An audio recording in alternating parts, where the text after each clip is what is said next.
Thank you. Good morning and welcome to this meeting of the SWestrans Board, Friday the 27th September 2024. This meeting is being live streamed and recorded, and the public recording will be made available on the website for public listening following the meeting. Remote participants on Teams, please follow the good practice guidance, which includes muting your microphones and switching off your video when you're not addressing the meeting.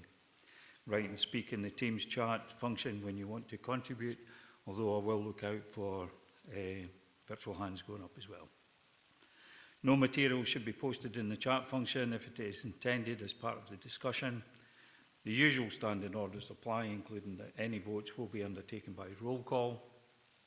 Please speak clearly and directly into the microphone when making contributions, and when referring to reports, please provide the reference to the relevant page and paragraph to allow everyone to follow. Move on to agenda item 1, which is the settlement and apologies. Okay, thank you, Chair. We have 5 board members present this morning. We've got apologies from Stephanie Mottram. Not present is Andrew Wood. Present on Teams is Jim Dempster, the remaining board members present in the hall here, and also present we have substitute board member Sean Marshall. Thank you. Thanks very much, Claire. Agenda item 2 is declarations of interest. Do board members have any declarations of interest or a statement of connection they wish to make? Councillor Dempster. Thanks, Chair. It's maybe mere a statement of connection. On agenda item 10, appendix 1, there is reference to a court path or a path being created from Sankar to Croix Multiverse, and it said the community is delivering that. It's actually the Sankar Enterprise Company, and I'm the chairman of Sankar Enterprise Company. So there's no financial debate today. It's just a statement of connection. I will stay in when that item's being determined. Thank you. Thanks, Jim. Anyone else? Don't see anyone coming in. With that, we'll move on to agenda item 3, which is the board membership update. Claire, have you got anything to add to the report?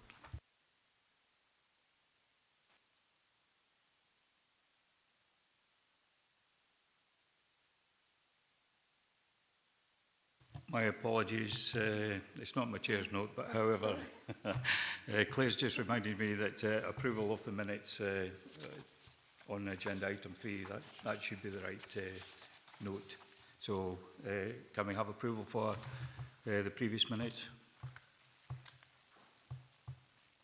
Nods in the room. Don't see anyone online.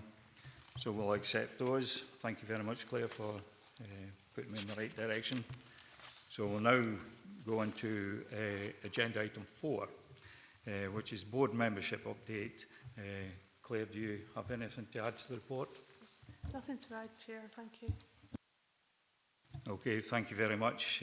Obviously, the point of this report is the NHS representative, which has now been approved through ministerial approval sought by the Secretary, and also the reappointment of Karen Jackson. So thank you, Karen, and well done for getting reappointed for another 4 years of suffering of myself. Well, maybe not. It depends on what happens in 2027 on the local council elections. So any members wish to comment? Any board members? Karen, do you want to add anything? No. I don't see anyone want to come in. Are we happy to go to recommendations? Okay, we'll move to recommendations, which is to note that confirmation of the approval from the Cabinet Secretary for Transport was received on the 12th of September 2024 for the appointment of Stephanie Mottram to the SWestrans Board as the NHS Dumfries and Galloway representative, and to note that the assessment by the Chair for the reappointment of Karen Jackson to the SWestrans Board as representative from the South of Scotland Enterprise was completed on the 6th of September and submitted for ministerial approval the same day. Are we happy to note? Yeah. Oh, there's a 6.3. Thanks, Claire. Consider the continuation of Karen Jackson as Vice Chair for a second term of appointment once ministerial approval has been received. You're happy to know it? Contented. Thank you. We now move on to agenda item 5, which is the lead officer arrangement. Tom, have you anything to add to the report? We've got Tom Flanagan in the room. Tom. Chair, thank you. Nothing to add to the report. Thank you. Any board members wishing to comment? Don't see anyone in the room. Nobody online. So we're happy to go to the recommendations. Okay, nods in the room. So the recommendation is to endorse the decision of the lead officer in consultation with the chair and vice chair and appoint Natalie McHale as lead officer for SWestrans effective from the 14th of August 2024. And 2, agree that the current protocol for provision of lead officer remains in place with the substitution of Assistant Director Transport and Infrastructure for the Transportation Manager. We're happy to endorse and agree, and if we are, thank you, Natalie, for taking on the role as lead officer. Delighted to do so, Chair. With that, we'll move on to the next agenda item, which is the Observer appointment. Claire, have you anything to add to this agenda report? No, nothing to add. Thank you, Chair. Okay, members, I'll open it up to the board. Comments? Don't see anyone in the room. Councillor Scobie. Yeah, just to ask the question, Chair, how many observers have we got, and how many would be entitled to within the board? Thanks, Willie. Claire? Thank you, Councillor Scobie. There's currently about half a dozen observers. It's a matter for the board to determine how many it wishes to appoint. Thank you. Does that reassure you, Willie? How do we do the recruiting then, if that's the right terminology? I quite often get that brought up in my own group, so it's, I'll pass on to Claire on this one. Okay, thank you. We don't usually have a sort of active recruitment as such, but observers can join the board at any time should an approach be made. All the details are on the SWestrans website. Thank you. Anyone else? Don't see anyone in the room. Nobody online.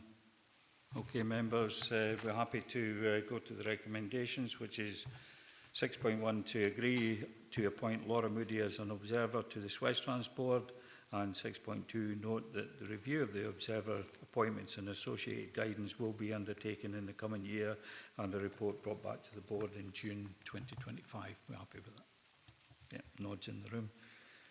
Now move on to agenda item 7.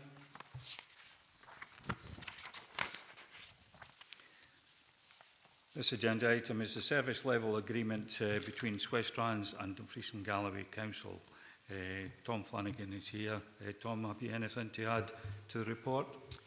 Just to provide a summary, Chair. So the reason the report's here is because members will recall there was an internal audit report presented to the board back in March, and one of the key findings of that audit report was the fact that there was no service level agreement formally in place. So there have been attempts in the past to develop a service level agreement, particularly going back to 2007 when the Regional Transport Partnership was formed.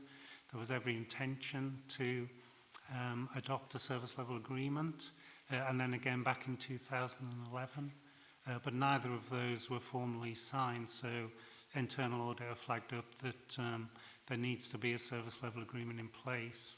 And the reason for that is, as it says at the top of the agreement, SWestrans itself has no resources to undertake its statutory duty, so it has to receive resources from the council, both in terms of the secondment of staff, but also in terms of professional services that it requires, in terms of financial personnel and other support. So the proposal is that the lead officer develop a form of agreement, submit it to the council, and for the council then to consider that. It does flag up in the report that as the Legal Services Department in the council will advise the council on the SLA, that SWestrans itself may have to take some external legal advice if there's any points of contention. Thank you, Chair. Thanks, thanks very much for that, Tom. I suppose this is a daft laddie question. I mean, obviously, we've been running since 2007. What kind of arrangement did we have in place? What were the risks related to that and having to go into a proper service level agreement? Thanks, Tom. Yes, Chair, we've effectively been working to a service level agreement. We receive support from the council, and there is a repayment mechanism in place for the council to cover those costs. So this is in effect formalising that arrangement. I think the risks are that from a SWestrans point of view, it can't rely on receiving service from the council unless the SLA in place, and from the council side it can't receive recompense and set boundaries around the services it provides. So there's risks on both sides, and it would be more effective if there was a formal SLA in place. Thanks, Tom. Before I bring in some of the other board members, probably another daft laddie question here. In the appendix, in the draft 11.1, the duration and termination, this agreement shall be deemed to have come into force following the SWestrans board meeting on the 27th of September, which is today. However, if we are wishing to look at some kind of legal scrutiny, shall we say, for the board's point of view, because we can't use council legal, and if that's agreeable by the board, then where does that place that coming into force? I mean, obviously it won't come into force until I sign it, and my counterpart in the council signs it, so I'm not prepared to sign anything until I get the legal representation. Thanks, Tom. Yeah, just so, Chair, it won't come into force until there's a formal signature, so that date would have to be amended. Thank you very much. Okay, who was first? Was it Councillor Walters? Don't fight over it, chaps. We'll try not to fight over it, thanks. Yeah, I think I had a couple of questions about, why it's been outstanding since 2007, which I think you've asked, Chair, and whether the board had actually taken any action in terms of seeking legal advice. But from what you've just said there, Chair, you would be seeking legal advice before you sign. And so the date that's mentioned there is not likely to be today. It's going to be sometime in the future. But if we've been waiting since 2007, presumably we can wait a couple more weeks until you get legal advice. The other question I had was, when I read this, it does make you wonder a little bit what the purpose of SWestrans is, because there's a long list of duties, sort of 2.1 to 2.12 on the council, and then when you turn the page to 3.1, there's really only the duty that SWestrans has to pay for these things. They have to pay for these things on time. And I did wonder whether perhaps there should be a little bit more of a balance between what the duties are of the council and what there is the duties of SWestrans itself. But I don't know whether that's to do with the way that SWestrans was set up initially or whatever, but I just thought that'd be a question worth asking. Thanks, Keith. Tom? Yeah, thank you, Chair. Yes, the duties of SWestrans as a regional transport partnership are contained within the legislation, the Transport Act 2005, and the accompanying regulations. So we haven't extended that here. But I think you're right, there is a kind of mutual benefit in the fact that SWestrans can provide strategic transport planning advice to the council. So we could detail a quid pro quo within the service level agreement if that was necessary. It might be something the council come back and suggest potentially. Yeah, thanks for that. Thanks for that. Yeah, I would have thought so. If we are referring to the legislation as such, I would have thought that would be worth having in the service level agreement to actually refer that we are referring back to the legislation of the things that we have to do. Thanks. Thanks, Keith. Willie? Yeah, Chair, I think the last time I got something like this put before me was when I worked for another authority, and when I used to correspond with everybody, they wrote back to me in Latin. And by the end of it, I thought I knew Latin. And again, we've got it very legalistic in terms of how it's worded and so forth. Similar to what Keith was asking there, we do not employ anyone on SWestrans. They are all council employees. Will the service level agreement bring in any conflict of interest in terms of employees to the board and their duties as a council employee? So I think it would be worth seeking legal advice, just to be precise in terms of what that role is, and should there ever be a conflict of interest. It did come up once when we had an employee as Kirsty's in just now. So it's worth just checking that out. Yeah, thanks very much. It has been brought to the board on several occasions with our previous lead officer who left the council.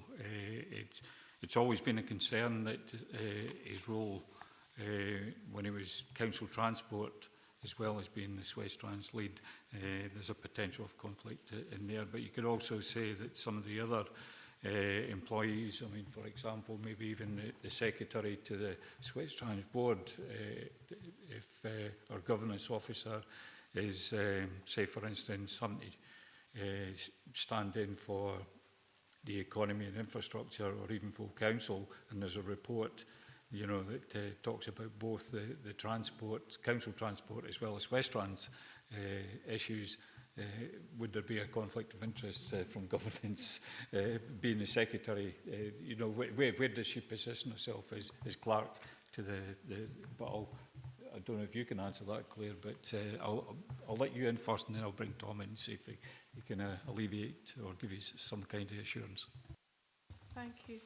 Yes, as it correctly says, a governance officer for the council and secretary for the board here. I'm a person wearing many different hats, depending on where I'm sitting at what time. There has been occasion in the past where I have left the room at a council meeting where I felt it would be appropriate to do so, and equally there is an occasion where I haven't been the governance officer for a particular committee due to what could be perceived as a conflict. Thank you. I'll bring it back absolutely in. No doubt that that's correct, you know, in terms of the people's positions in both here and in council, but it's the conflict of interest, you know, like the board is expecting the officers to carry out the duties of the board, where it may come into conflict with the council. That's at any level. And it's just so that we're clear on that, and we have that written into the service level agreement, that while they're employees or servants of the board, and they carry out the duties of the board, and just to make that and get that clear. So we've got the duties of the council, but we're very little in terms of the duties of the officers of SWestrans. Yep, thanks, Willie. I don't know if you want to respond at the moment, Tom. Maybe yourself, lead officer. So I'll bring in Tom first, and then I'll bring in Natalie, the lead officer. Yeah, through you, Chair, Councillor Scobie raised a very real concern around potential conflict of interest, which is why we've attached the protocol to the service level agreement, which flags up the fact that the lead officer in relation to this SLA should represent SWestrans rather than the council, and we could extend that to other members of staff if it was deemed necessary. But SWestrans is fairly unique amongst the regional transport partnerships. There's only one other coterminous RTP, which is SWestrans, the Shetland Council. So it is a fairly unique situation, which is why there's a safeguard by way of the protocol, which, as I say, could be extended to the members of staff to avoid any conflicts of interest. So is there maybe something that we could pick up from SWestrans, how they perform before this agreement is signed, sort of thing? That's something that you can look into. Natalie, do you want to come in? Just to say that as an onboarding lead officer, I absolutely recognise that potential conflict. Obviously, there is the protocol that Tom has referenced to. But, Chair, if appropriate, I wonder whether we could potentially ask our legal colleagues on behalf of the board to carry out a bit of an appraisal in terms of any potential conflicts for all colleagues involved in providing support, and that can obviously have a read across in terms of the SLA. Happy to do so. Is that giving you reassurance, Millie, on that? Karen, did you want? I thought I seen your hand going up. No.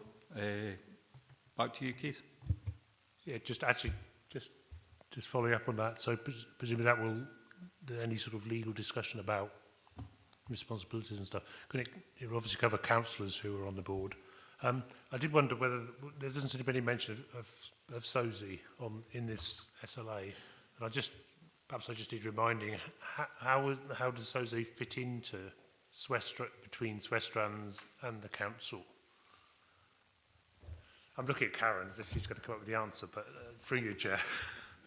Yeah, thanks. Probably Karen is the best person to answer that.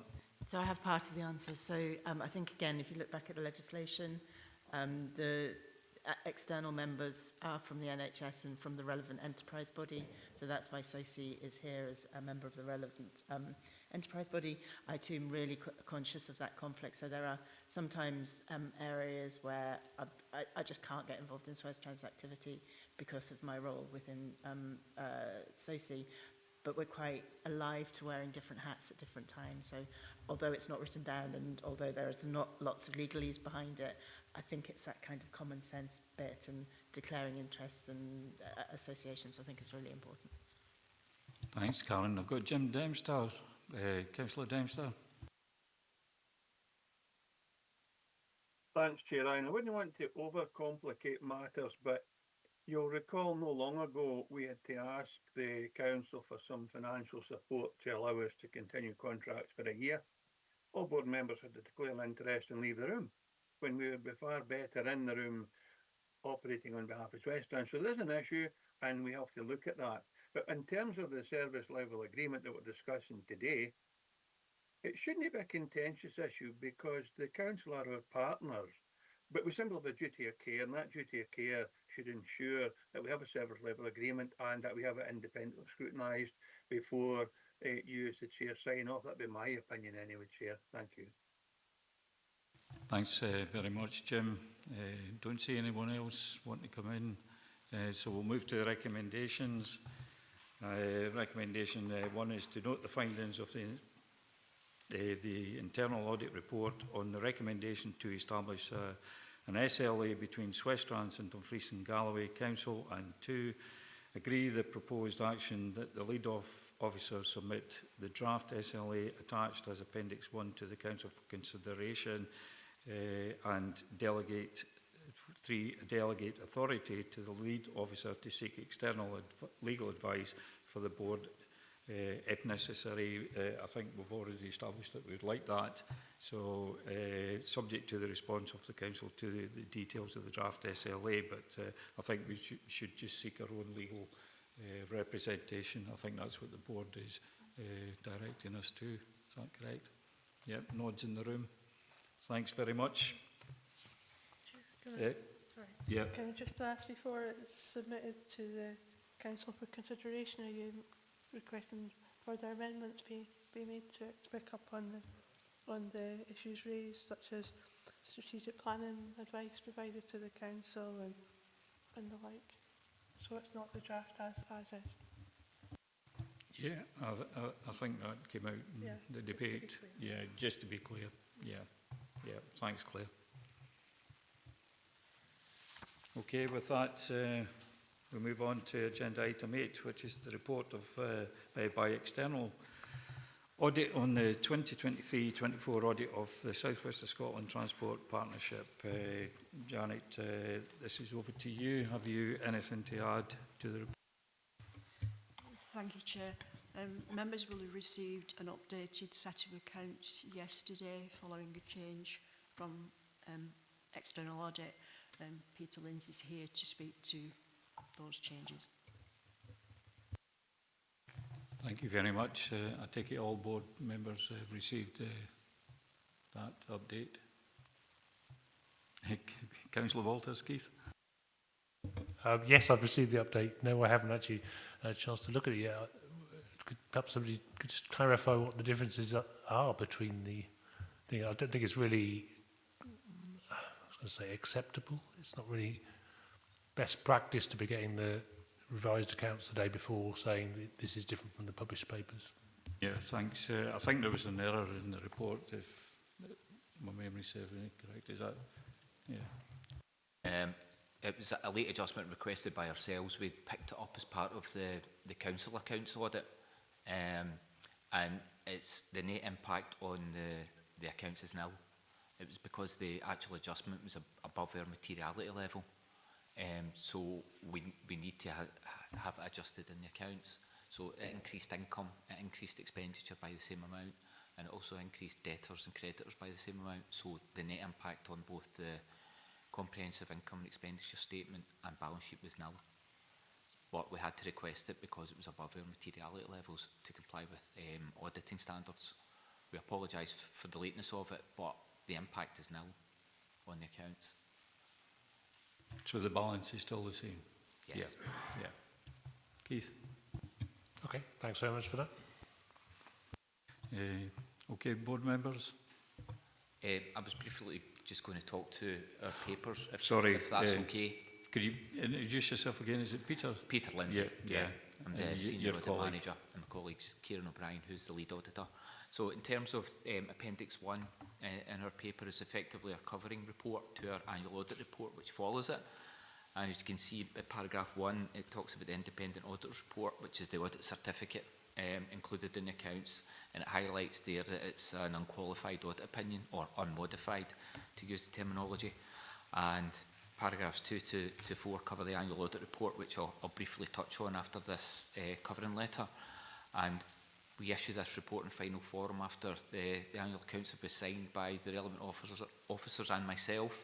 So, and we'll update the annual audit report to refer to that late adjustment. Well, I've got a paragraph sitting in my report just now that I'll issue after the accounts have been signed. We've got to issue it anyway after the accounts have been signed in final form. Paragraphs 5 and 6 highlight there are no unadjusted misstatements. Obviously, the late adjustment requested has been adjusted for. And paragraph 7, we seek confirmation that board members aren't aware of any fraud, subsequent events, or non-compliance with laws and regs. And the sort of last part of that there, we seek representations and a letter of representation which is signed by the Treasurer at the same time as she will sign the accounts, and that's attached as an appendix. So in terms of our actual annual audit report, I was just really going to touch upon the key messages on page 3. Paragraph 1 is highlighted in the covering report. The audit opinions on the annual accounts are unmodified, unqualified, so the financial statements and related reports are free from material misstatement. In terms of the wider scope part of the audit, we're highlighting there that SWestrans demonstrates good financial management and operated within its revised revenue budget for the year in question. And point 3, we raised this in our annual audit report last year, and this is ongoing. The development of a medium and long-term financial plan, which is done in consultation with the Council. Point 4 there, we're highlighting that effective governance arrangements are in place, although, as you've just discussed in the previous paper, internal audit had picked up on some issues as part of their review, highlighting that improvements are required. And lastly, SWestrans has appropriate arrangements in place to secure best value. And I was going to talk about the late adjustment to the accounts there, but we've discussed it prior to my paper. But myself and Kieran are happy to take any questions on any of our papers or reports. Thanks very much, Peter. Members. Councillor Scobie.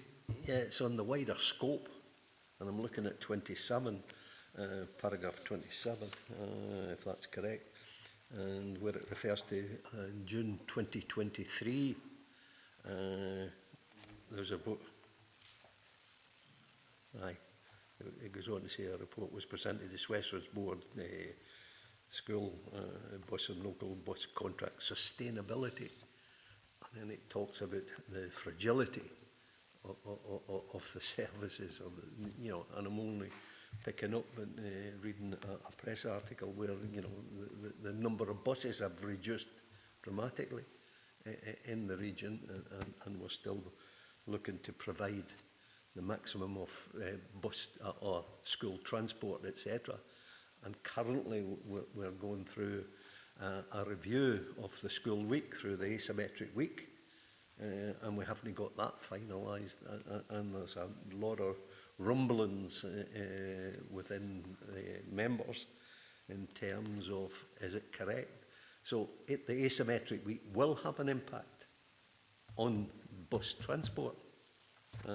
You know, and if we were in 2023, it was already fragile, then, you know, what is our position just now in terms of being able to deliver anything that that the council may decide in terms of the asymmetrical week that could put further pressure on the bus network?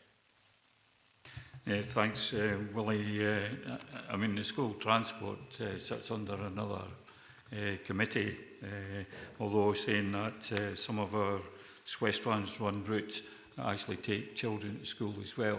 So where there is no school transport, so yeah, you make a valid point. Although we can't control what they do with the school transport. The council has to come up with their own sort of measures to, but whereas SWestrans itself, we don't really want to conflate the two.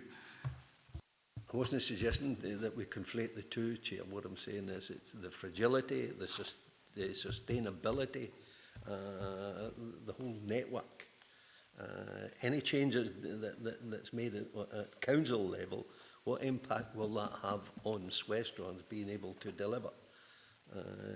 On with the contractors and so forth and so on. And there's a further item with that very subject than I think it's being taken in private. Peter? No. Really, we were just make a comment on the reports being taken, considered by the board there, just to give a flavour of the pressures faced by SWestrans as a board. We could probably revisit this in the late item. So thanks, Willie. Any other board member? Councillor Wallace.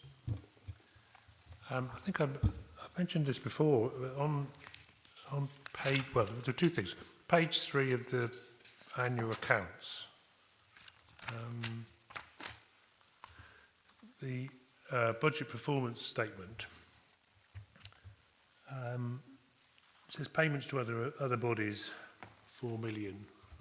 I think last time I mentioned it would be helpful if it was broken down into some more detail, because otherwise what we're looking at is we're just looking at the fact that we have paid out this amount, and it'd be helpful for to have it some sort of breakdown into where this money has gone, because that's what the public would, quite entitled to ask. And obviously we don't want to have too much detail, but would it be possible to have some sort of breakdown of what those payments were for?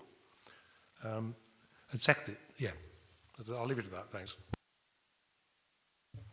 Thanks, Keith. Janet? Thank you, Chair.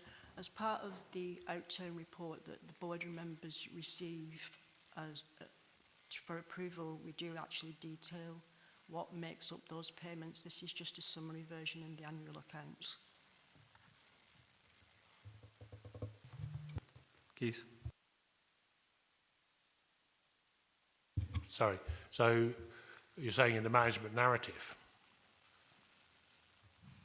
In the actual paper that we present to the board members as part of the outturn report, that details the breakdown of those payments and where the incomes come from the partner agencies. and that's also included in the monitoring reports that the board members receive on each cycle. It's just included in the actual annual accounts as a summary version. Sorry, I might be missing something. So the details aren't included in this particular report, but they are included in another report. That was it? Yes, that's correct. If in the next payment report on the monitoring, it details the breakdown of those payments. That's fine. Thanks for that. I suppose my point is that because although it is a summary, it would be helpful to have some sort of breakdown in that table. When you look at other companies' audits and stuff like that. To be fair, the layout complies with the regulations and the framework that we audit to.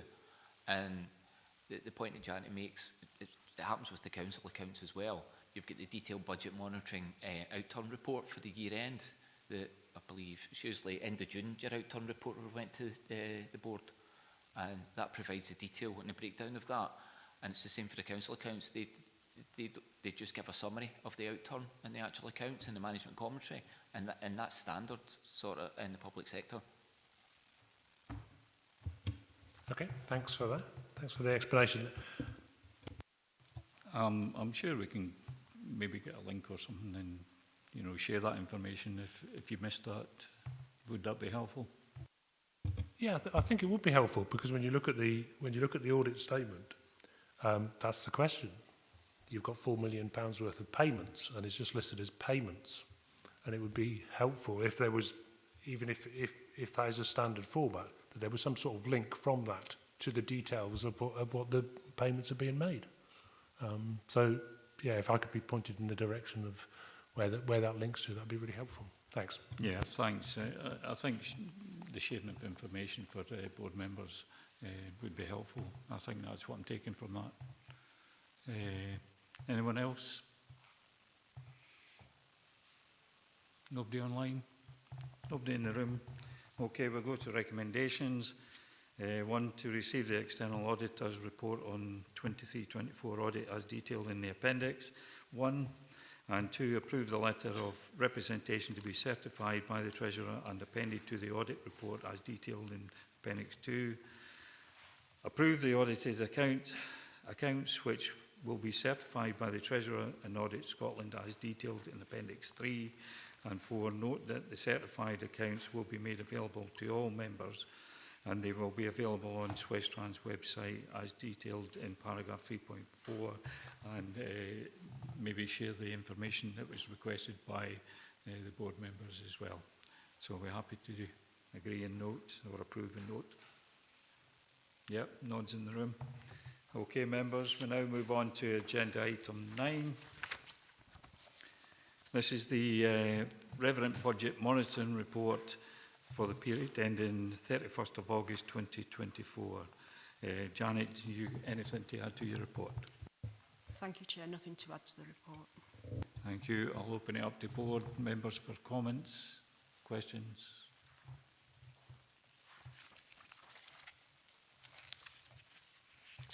Don't see anyone online. Nobody in the room. Okay, that was short and sweet. We'll go to recommendations. So the recommendation is to note the forecast outturn for the revenue budget as set as at 31st of August 2024. Thank you. Now move on to agenda item 10, capital expenditure programme 2024-25 to 26-27. Update report. Grant, this is your report. Have you got anything to add to the report? Thank you, Chair. Nothing more to add to the report. Thank you. Any board members, comments, questions?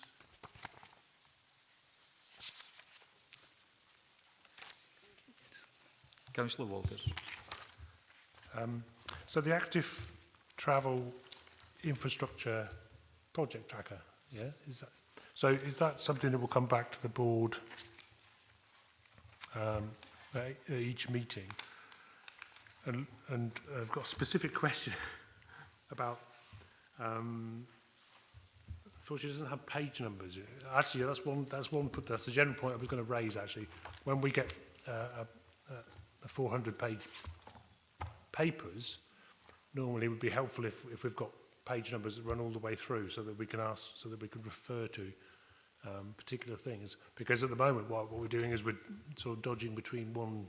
That point's already been raised. Yes, yeah. So we I can make raised sure it that happens. personally with It's easier for when the lead we- officers. So Yeah, it's easier for women. So the page I'm looking at is Appendix 1, which is the short paths.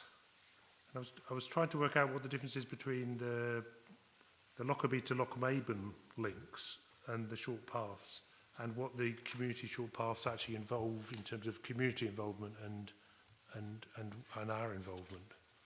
So that was a particular question I had. Sorry. Grant, can you assist? Yeah, through yourself, Chair. Thanks, Councillor Walters.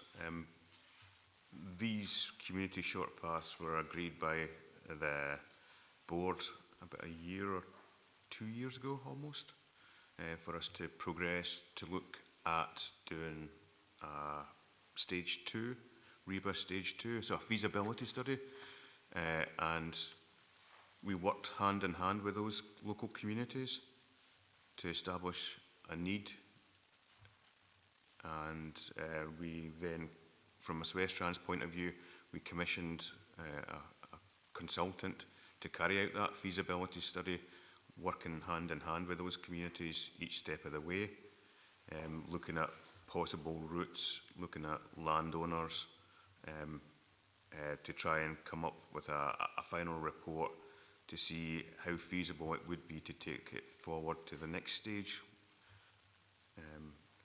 So at Lockerbie, the Lockerbie to Lochmaben to Lockerbie we were first contacted by LCAG, so it's a local Lockerbie Community Action Group, Active Travel Action Group, who had conducted a survey and had over, I think, 2,500 responses back on the survey regarding an active travel path from Lochmaben to Lockerbie.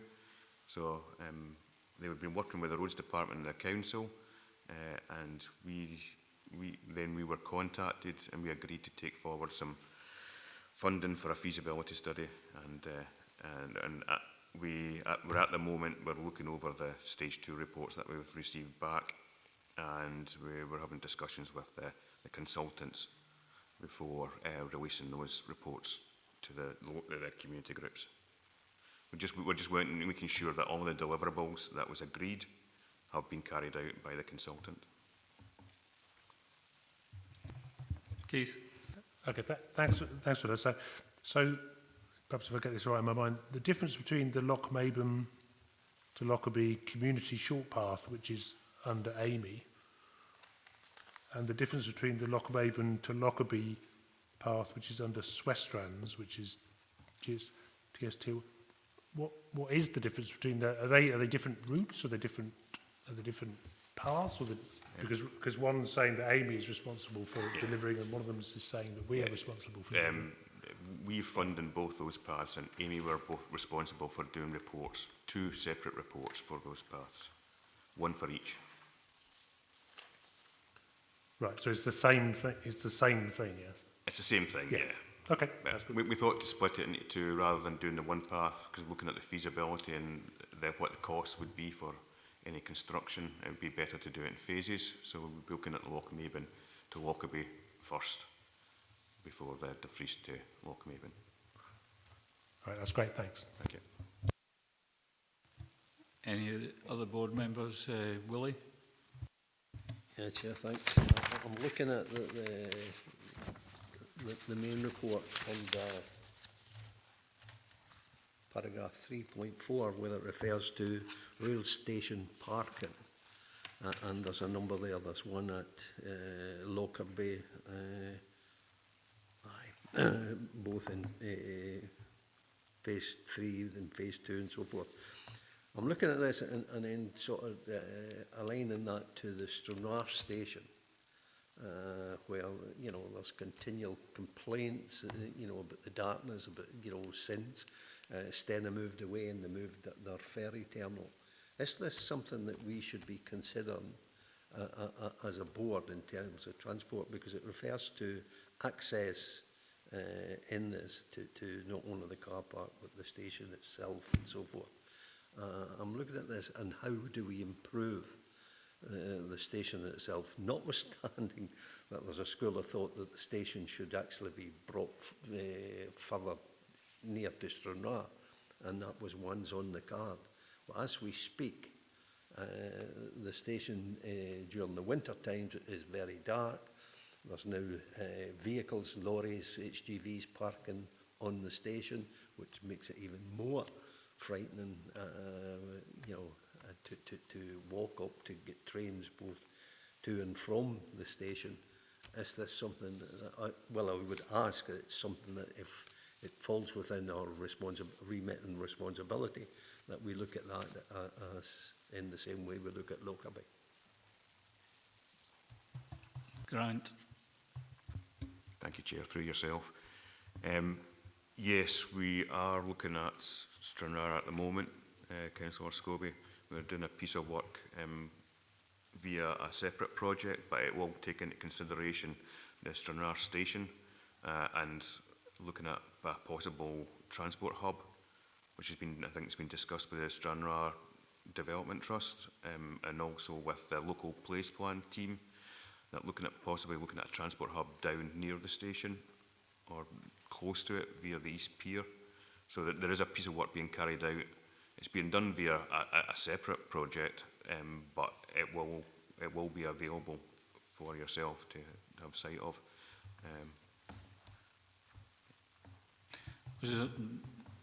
I'm trying to think back to our own regional transport strategy that we had. I'm sure we had something round about that, if my memory serves me correct. Is that right, Grant? Yes, absolutely correct, Chair. But we definitely are, the work's ongoing and it should be completed very soon regarding the kind of scope and work out for Stranraer Station. Willie? Yeah, Chair, this is where you wear two hats, so you know, in terms of being here as a board member, but also a councillor for the ward 1 where Stranraer is.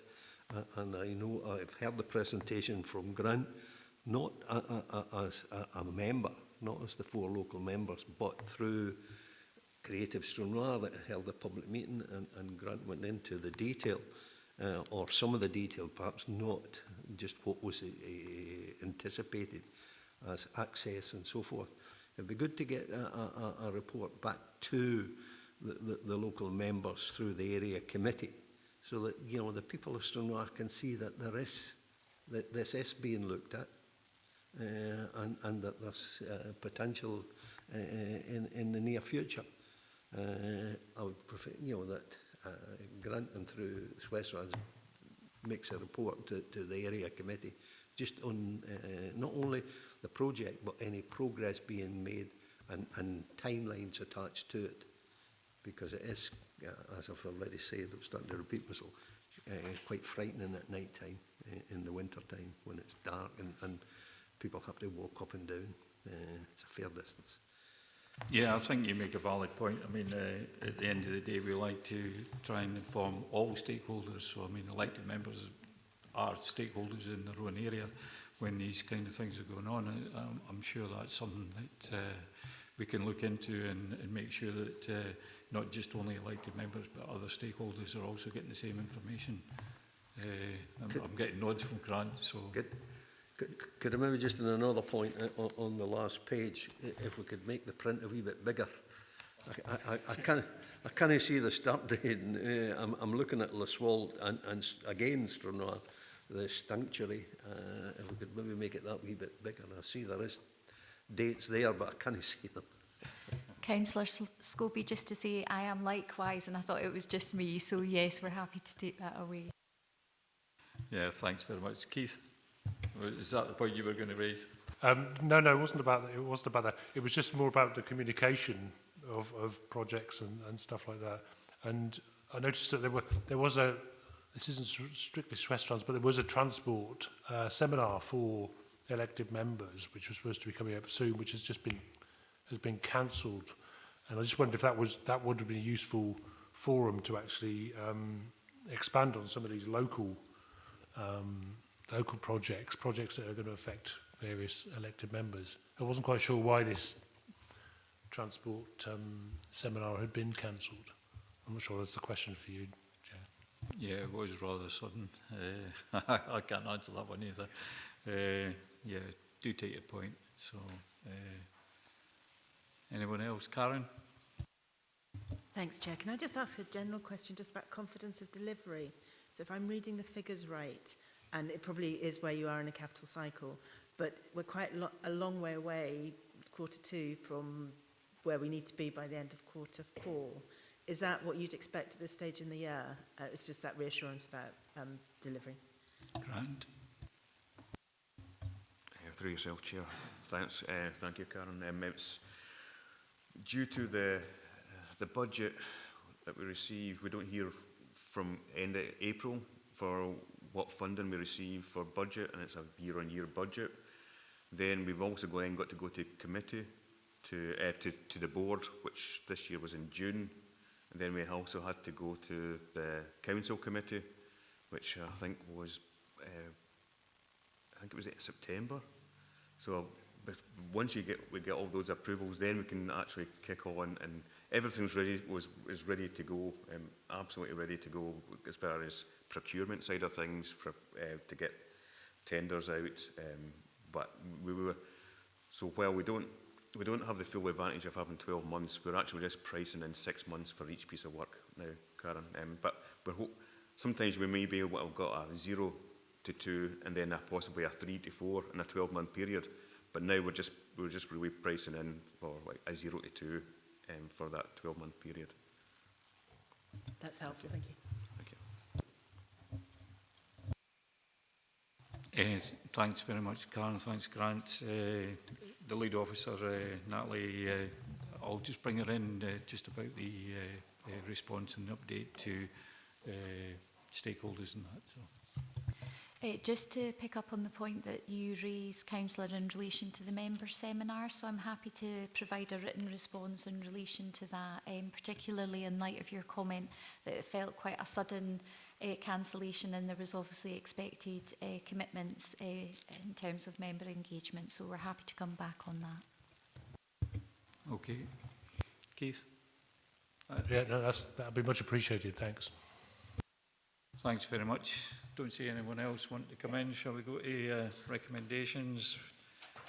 Which is the recommendation is to note the update on the capital programme for 23-24 to 25-26 as outlined in the report. Willie?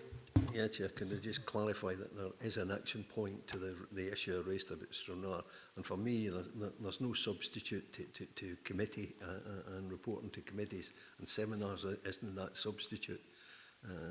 So I would hope that the report could go to the area committee, given it's Stranraer that I'm talking about, so that they can get some update and then the public would know. I'm sure that could be taken as an action, Natalie. We can certainly look. I'm learning about the structures here in terms of governance, but we can certainly explore that and provide an update back to you if that's possible or not. And I see Grant in my team is hoping to speak and come in on this. Grant? Thank you, Natalie, and thank you, Councillor Scobie. I was at the Creative Stranraer meeting I was in the capacity of the Levelling Up Fund transport bid, in which I had been involved in the bid team, and up to that point there was no project manager being recruited for the project, and it's a council project, the Levelling Up Fund, and that's where the Stranraer scoping, the Stranraer station scoping was coming from. So what I can do, and through my lead officer, is we can get the project manager who has now been recruited in that post to have a discussion with you, and she's helping carry out that scoping exercise. If that's okay with yourself, Councillor Scobie. Yeah. So thank you. Yeah, with those two actions to be taken forward, we're happy to note. Yep, okay, so we'll now move on to agenda item 11. This is the local bus network review. Oh, Jim? My apologies, Chair, and it's maybe no for this meeting, but I'd be interested as well. There was a bid for a levelling up fund and a transport hub in Dumfries and Sanker and Annan as well, I think. Could we probably get a report on where we are with that, whether or no that's likely to go ahead? Because I believe the change of national government paused the approach to levelling up fund at the very point that we were going to be signing off some agreement. So if it's no for here, can Natalie maybe pick that up and give me an update on where we are with that levelling up fund approach, please? Thanks, Jim. Natalie? Happy to take that as an action and to revert back. Okay, thank you. Move on to agenda item 11, which is the local bus network review update. Tom Flanagan is here. Tom, have you anything else to add to the report? Yes, Chair, just to raise a couple of points of update. So it's been previewed in previous debates around the reason why we couldn't actually implement the bus network review this year. Clearly there were a number of things happening, including the asymmetrical timetable consultation, and so we had to move to a year's contract extension, and that proved difficult to negotiate with the operators, and as has previously been referenced, SWestrans had to go back to the council to seek further funding to enable those contract extensions to be put in place. I'm pleased to say the majority of those have now been approved. There's just a couple of exceptions that we had to take note of. One was in relation to Route X75, which is effectively being transferred to a school bus contract. That was re-procured as a school contract, and that's now in place. And then there's an issue around the services around Stranraer. There's a separate report on the agenda that details the outcome of that. So I'll report on that later in the meeting. So following the implementation of those contract extensions, we've held a series of workshops with the bus operators to outline the Stantec report and recommendations. There's been very little dissension from those recommendations, so we're proceeding on that basis. But at the moment, we're in continuing dialogue with the operators, and if they come forward with any suggestions as to how to amend or improve the network, we'll clearly take those on board. In addition to the workshops with the operators, we've also had a workshop with our community transport colleagues as well, and from the Stantec recommendations, there's a series of proposals where community transport might be an option, and those are detailed in Appendix 2. So we've relayed those to our community transport colleagues. They're considering those, and we'll come back to that issue later in the programme to make sure they're taking full advantage of any opportunities that exist. Just to reference back to Councillor Scobie's point about the fragility of the network, under financial implications, it just flags up that the additional funding that the Council agreed for this year was a one-off. So in effect, we'll revert back to the previous budget level in negotiating the network for the future. And to flag up that, as well as our financial constraints, clearly the government has financial constraints as well, and the operators may be feeling pressure from changes to the national support grant or to the concessionary first schemes as well. So we just need to be mindful of the pressures that operators are also facing in that area. So happy to leave it there, Chair. Answer any questions. Thanks very much, Tom. Board members, Willie?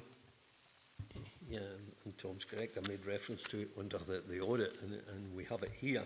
I was going to make the point again, because in 2.4 and 2.5, and 2.4, it refers to, you know, the minute period and that, and then in 2.5, possible school mothballing that will increase PVR. PVR being the abbreviation, is that Public Vehicle Review, or what is the acronym there? PVR under 2.5. The first bullet point. Apologies, it's escaped me at the moment.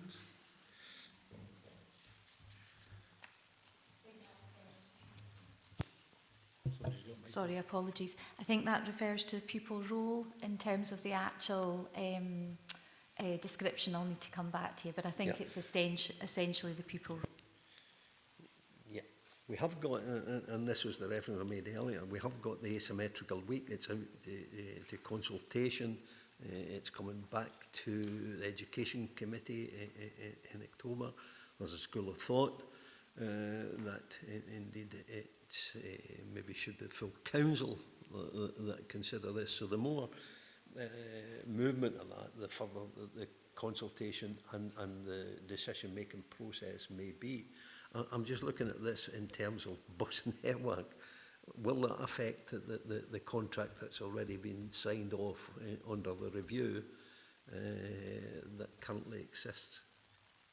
If there is no change in the school week, or indeed if there is, would that affect the current contract that's just been negotiated? Through you, Chair. It won't affect the current contracts because they'll run up to next August, but any changes in the timetable will obviously affect the ongoing network from August onward. So the current timetable in the plan is that we'll be going out to tender early in the new year, in spring to 2025, so that the new contracts will be in place for the new school term and for the local bus services from August 2025. Yeah, recognising that the sort of time scale for this was to introduce in August 2025, should it be agreed.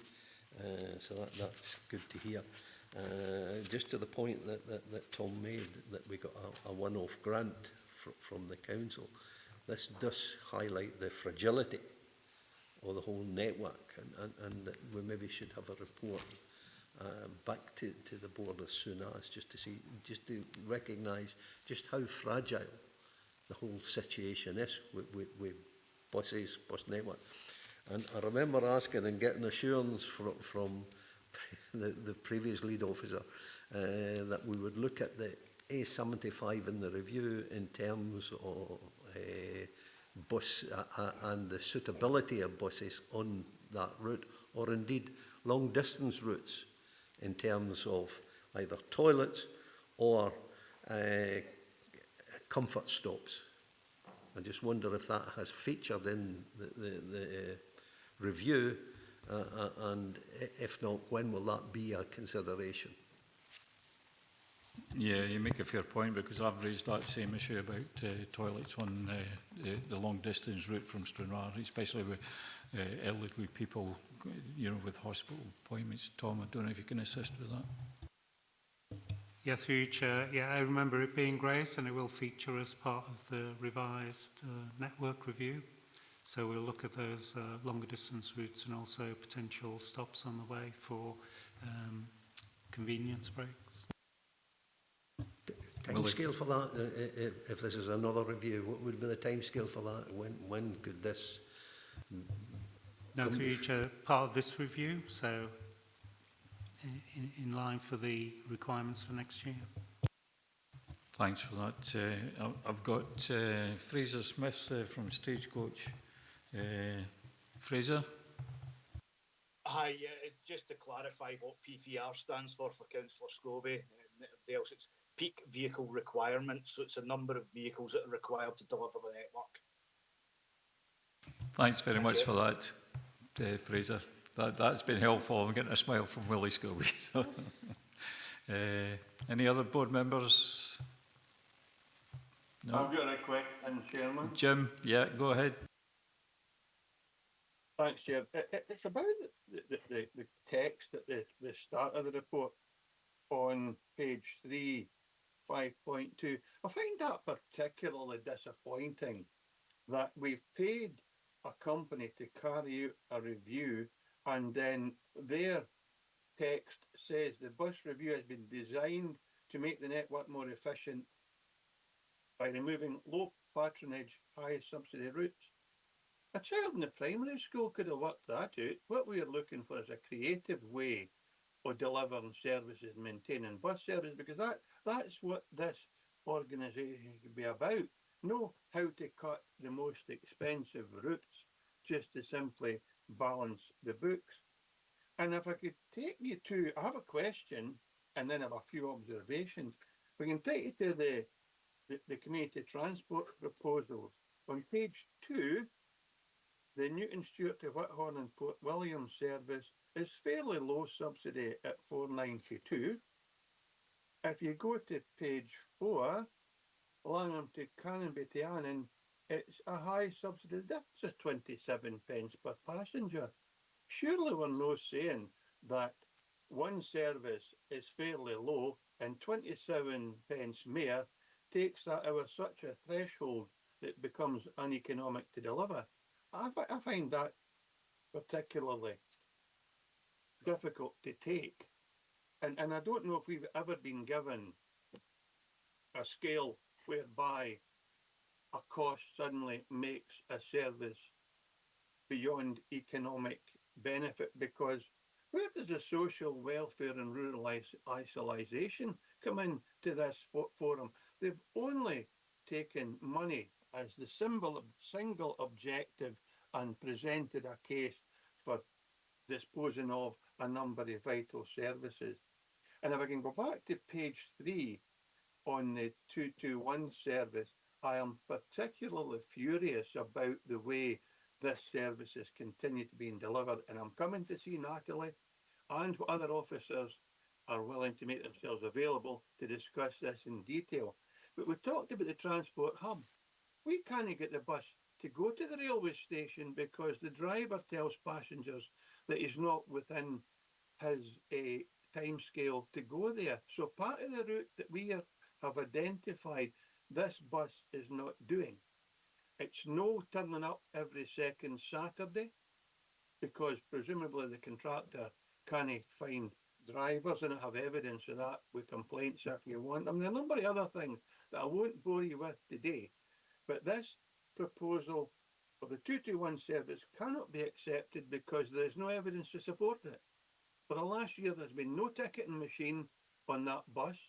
Therefore, the information contained in here is spurious, to say the least, and it's simply nothing that can be relied on. And I would expect board members to support me in saying we cannot make cuts, changes without specific, detailed information to support that. And that's not available to officers, and it's not available to board members because it's simply not available.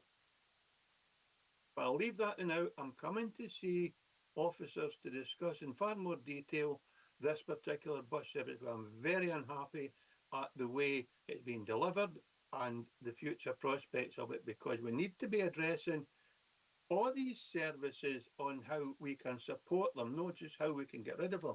And the last thing I'll say as a throwaway line as well, we cannot simply put in a page somewhere community operation, because communities don't have the capacity to deliver, and we should be only offering options that are reasonable and fair. And it's unfair to introduce that in as much as saying to communities, you either find a way to deliver this service or we will remove it and it'll be your fault for not finding alternative provision. I don't need a response on any of these things today. I'm coming to see officers, and I would hope that some debate might take place in the future around that particular service. Thanks, Chair. Okay, thanks, Jim. Natalie, do you want to just pop in on that particular one? Councillor, just to say I'm happy to discuss the detail of your concerns at a meeting, and also, Chair, happy to take an action to follow through on that meeting request. Thank you very much. Thanks very much. Thanks, Chair. Thanks, Jim. Don't see anyone else coming in, so we'll go to the recommendations, which is note the confirmation provided by bus operators following the Council and SWestrans Board decision on 27th, 28th of June 2024, and note the position of the community transport sector and the opportunities presented for alternative provisions. Are we happy to note both? Yep. Okay, we'll now move on to agenda item 12, the Transport Hub Feasibility Study. Grant, this is your report. I'll let you come in if you want to add something. Yeah, thank you, Chair. Just apologies to board members. I've failed to make recommendation to ask for your approval for a presentation to be given to yourselves by James Rhodes from SWestrans today. And if it's acceptable, James Rhodes is online to provide that presentation. Okay, I'll open it up to the board. They'll be happy to accept a short presentation, I take it, Grant? Yeah, very short.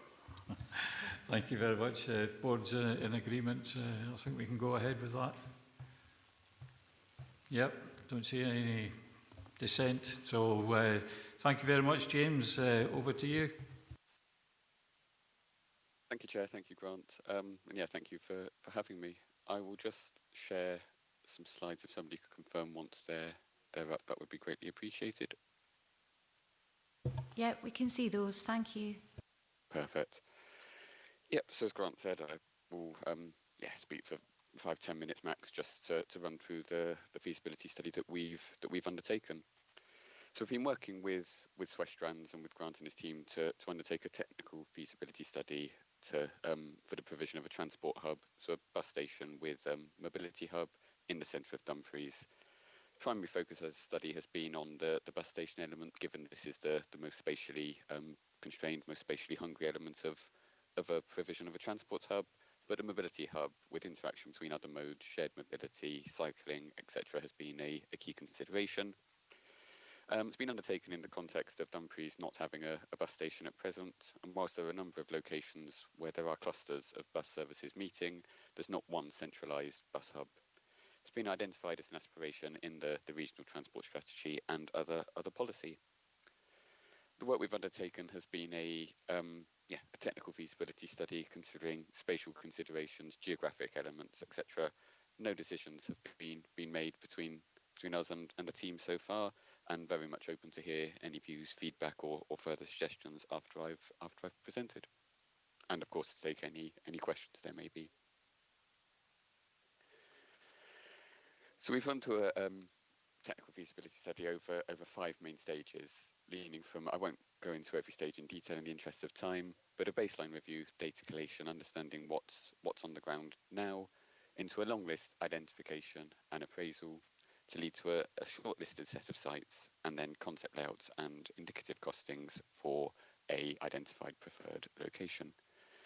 Engagement with service operators and also key stakeholders, that includes the SWestrans team, Dumfries and Galloway Council, the DPAG, the Town Board, etc. have also been a key element.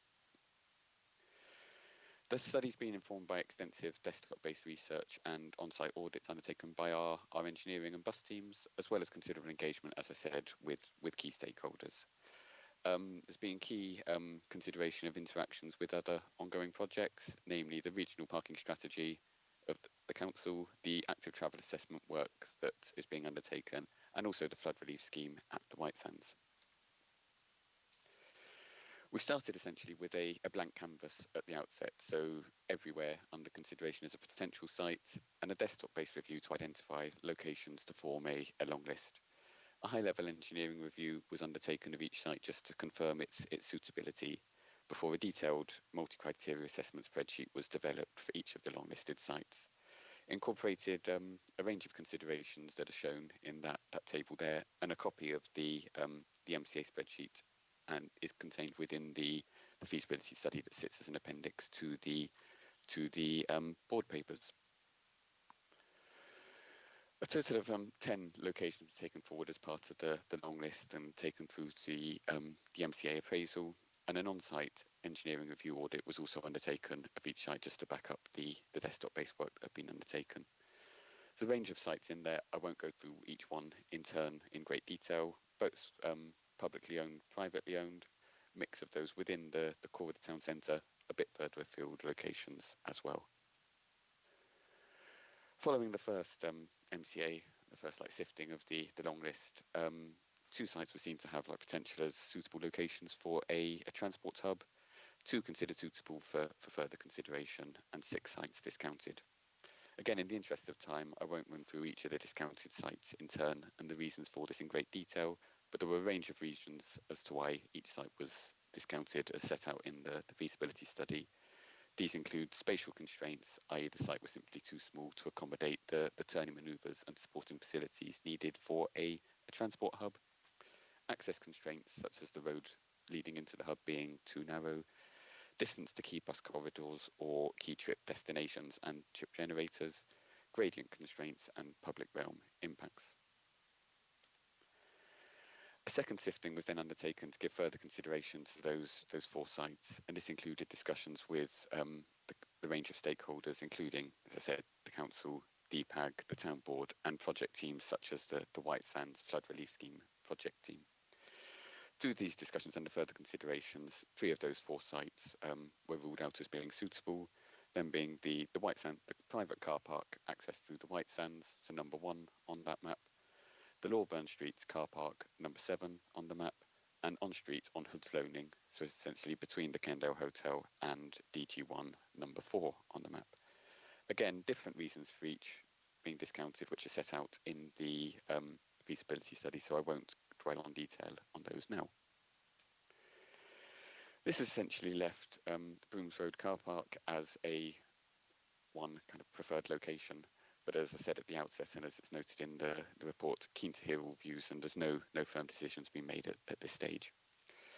We've developed 3 concept layouts for Brooms Road, all of which use the short stay parking area. So the area shown with the red plan on that figure on the screen now, so located at the Shakespeare Street end of the car park. Across the 3 options, 3 designs, the access principles remain the same, whereby we've suggested that bus access only is provided via Shakespeare Street and wider access through to the car park is provided through Brooms Road. However, through the discussions with the council and the network planning team have noted that there's a desire for emergency vehicle access to be retained through the car park, noting this is often used as a cut through when there's high levels of traffic on the wider road network, but also for general access to the car park for periods of roadworks on Brooms Road that may limit access through that access to the car park. Number of advantages for the Brooms Road site. Its large plot size mean there are different options that can be developed. There's close to existing bus movements along Shakespeare Street that lead through towards the Lawburn Street Shopping Centre and the White Sands. And it also ties into the active travel proposals as part of the wider active travel assessment work that's being undertaken that look to provide an enhanced pedestrian, cycle and public realm environment on Shakespeare Street. It's not to say it's a site with no disadvantages, however, the impact on parking capacity within the car park is a key one, and discussions with the council's team and the officers responsible for parking have been a key consideration. And I note that there is a general acceptance of the potential impact and potential to undertake a wider study that looks at the wider realignments of the car park as a whole to help minimise and mitigate against the potential loss of spaces. There is a bit of a distance between the current bus hubs, I'll call them, that are situated in the town centre, and the current public realm route between the car park of the site and the high street is of limited quality, but again, as I say, the active travel proposals look to enhance that. Just to note some of those active travel proposals, the introduction of a cycle lane through Shakespeare Street, and that the interaction between potential bus hub, transport hub, and this proposal is a key consideration for future works. I'll quickly run through the 3 options, but I won't go through in great detail. If there's any particular questions, happy to take at the end. First design is a horseshoe arrangement, if you like, which provides 5 bus stops around the outer edge of a building, providing direct access into and from the bus stops, with 3 spaces which are identified with the green numbering in the central island. Bears very much the intention for buses that are just laying over between service operation, not an area for public access, just for bus drivers. As part of this, to be a requirement for 117 car parking spaces to be removed, and that includes the 12 spaces equipped with electric vehicle charge points, which are located essentially where my cursor is going now along here. However, in discussions with the network strategy team, they've confirmed the works required to relocate these to elsewhere in the car park would be minimal. All bus movements in this option would be undertaken in forward gear, and as I said, there would be a building wrap around the hub area to provide direct access for passengers into and out of services.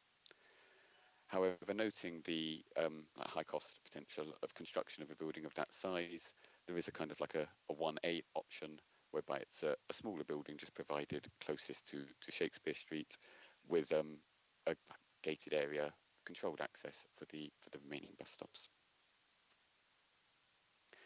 Second option is a drive-in reverse out arrangement whereby there is a series of stops provided adjacent here. So this increases capacity to 7 bus stops and the 3 idling spaces remaining. 109 car parking spaces would be removed under this option, with the 12 electric vehicle charge point spaces retained. Vehicles would be required to reverse out from these spaces into the area here before continuing on the journey. But keen to note this would be a managed solution designed to avoid pedestrian conflict with passengers and other members of the public not having access into this space where it would be vehicles only. And there's a number of precedent examples across the UK where there is a similar arrangement in practice. Again, there would be a standalone building, this indicative location providing wait facilities, toilet facilities, etc. And in each of the options, a space identified for shared mobility, cycle parking, delivery lockers, etc., to provide the mobility hub element. Third design is we've titled it an inverse horseshoe. Again, there are 7 bus stops and 3 bus stands provided, whereby buses would be travelling in an anti-clockwise direction, so kind of against the grain of the normal movement of buses coming in, all in forward gear through here and coming out. Obviously, again, this option includes the removal of 109 spaces, car parking spaces, the 12 EVCP bays retained. Buses all travel in forward gear, except those using 3 idling spaces here. So again, for layover, no passenger movements in this location, buses coming out. Key point of note here is just the interaction between pedestrians or passengers and bus movements, with customers required to cross across the path of buses in order to access the boarding and alighting area.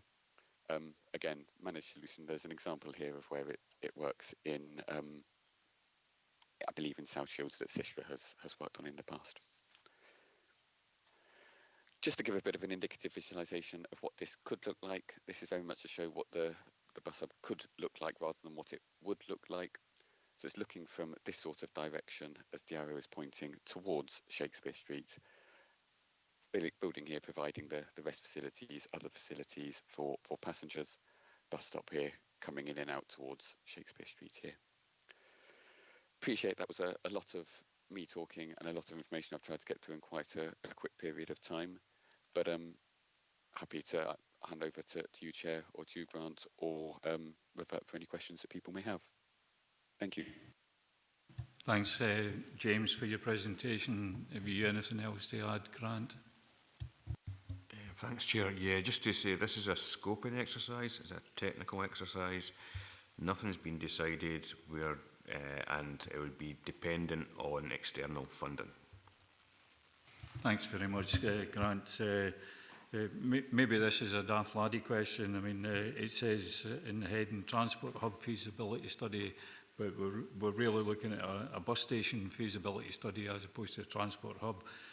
My understanding of a transport hub, you know, that would incorporate other things like, you know, railway stations, active travel networks, etc., etc. So it's maybe just a daft laddie question. I did see that the railway station was discounted in the report. There wasn't really a great amount of detail on that.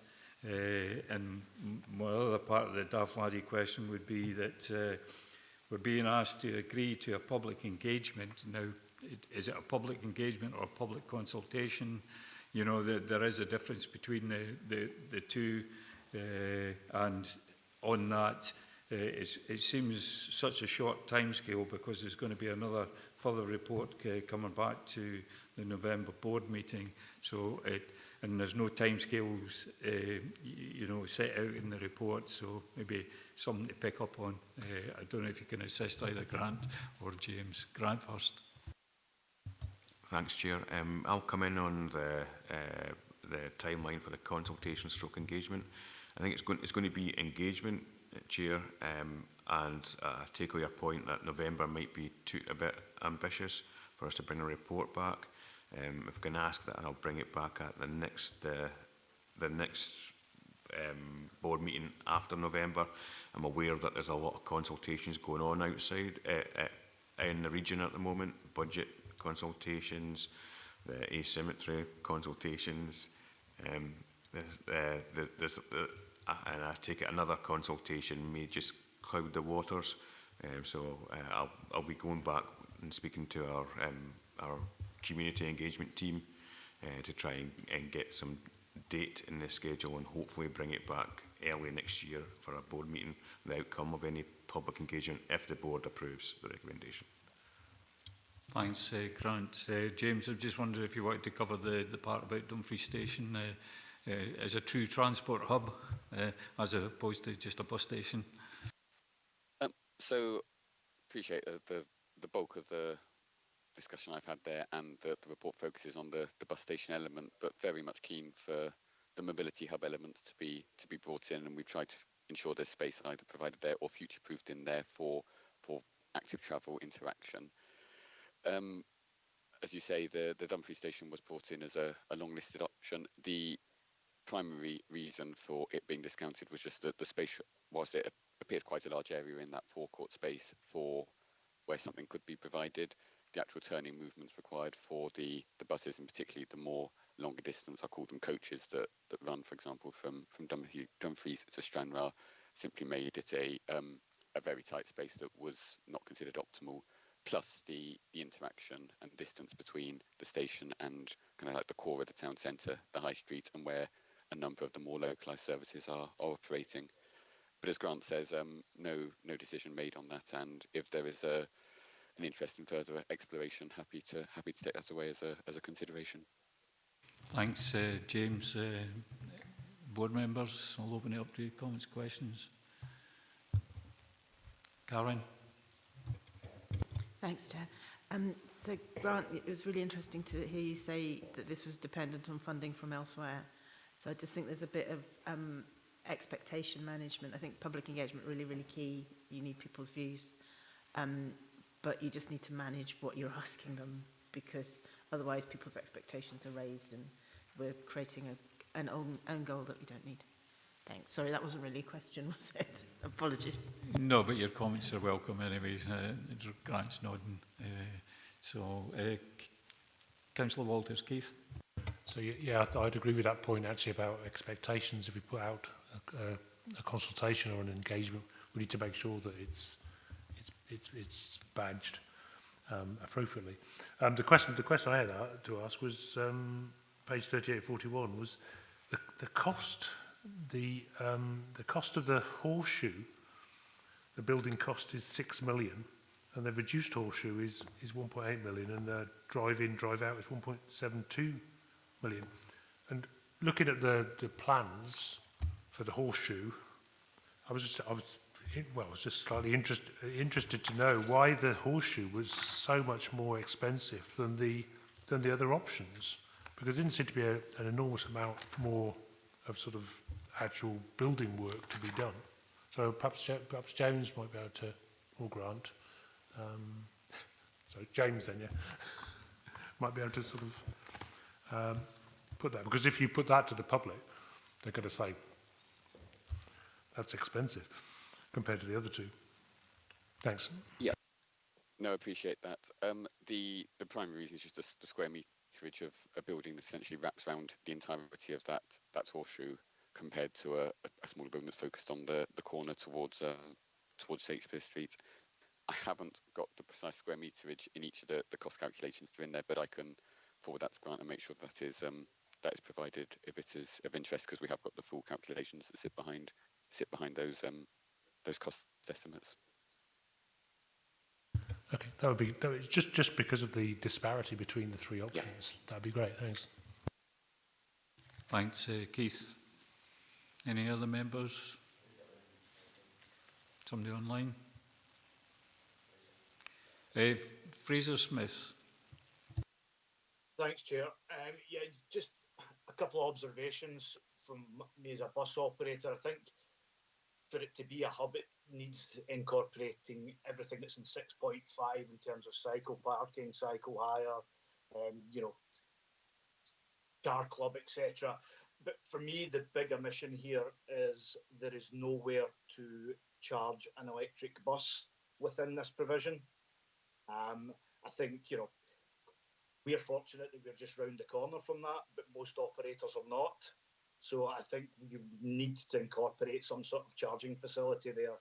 Otherwise, you know, by the time this is built, we'll all be operating electric vehicles, but the range still isn't going to be there to run all day in rural Dumfries and Galloway. So it needs to have that built in. And if that means we have to sacrifice one or two stances, then, you know, it really is a non-negotiable there.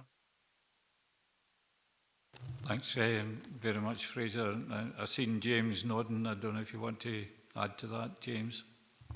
No, I'll just say thank you, Fraser, and that's been noted as a consideration. Part of the wider discussions we've had with the network strategy team is potential to look at the wider Brooms Road car park and how some of the other space in the car park, particularly towards the Brooms Road end, could be realigned and reutilised. And I think that is a consideration within that, both in terms of electric charging for electric buses, and also some of the wider coach parking requirements of the town centre. So that's noted. Thank you. Thanks, James. Councillor Scobie, Willie? Yeah, it's just to pick up on a couple of points that have been made, particularly grants there. There's a lot of consultation going on. I think we're being consulted to death, to be honest, and it's managing that expectation. And let's learn from others that's gone out to consultation. The expectation then is that something's going to happen and nothing happens, and we've just seen it this week. And the public are up in arms. So for us, I would hope we manage that expectation that if we're going out to consult, let's make sure the money's there. So that you're not raising aspirations and then to tell them, no, the money's no there. You're not getting your bus hub or transport hub. So, you know, again, it's all around that managing expectations. Don't just go out to consult and then nothing happens. Or a very negative outcome for the consultation, as we have witnessed this week in another place. Yeah, thanks, Willie. I mean, that's the same point that the Vice Chair had raised earlier, and I'm sure that's a concern for us all, that we don't raise expectations if we can't deliver on certain projects. So, Natalie, you want to come in? Just by way of background, Councillor, so at City of Edinburgh Council, where, you know, I think through my interview process, I was there for 23 years, and actually part of my lead officer responsibilities at City of Edinburgh included community planning and community engagement. I'm acutely aware as a result of raising any expectations, engaging in a meaningful way, so residents understand at what stage of development of any project or programme of activity we are at. And to Grant's point around this being a scoping exercise, it's really important that people understand that that is indeed the case and the parameters of those conversations. So we would very much take that on board.